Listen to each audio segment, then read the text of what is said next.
This is just, are we in day 5 now, thereabout?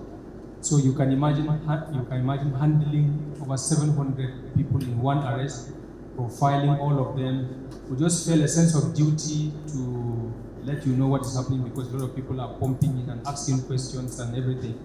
So, and then you said romance scam. How do we know that these young Nigerians have been opted into that?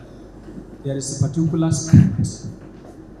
Once you are recruited and you have passed your typing test, there's a particular script that you will be given. The script gives you the format of what you are going to do.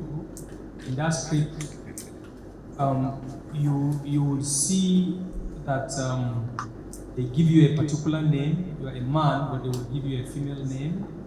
And then they will also give you a profile picture that is a lady. You can just shop for the picture from anywhere in the world.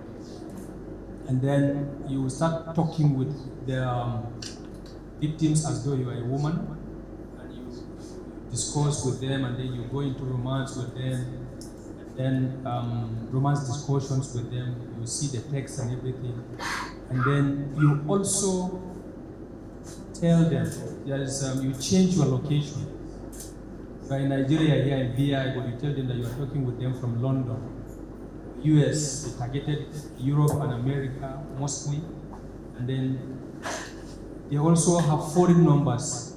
There's a particular lock. Once they enter there, they're able to get very many foreign numbers that they start shopping and talking with. So the conversation you can see from the script and from everything from their conversations and the template that they have. So when you see the script, you understand what I'm saying.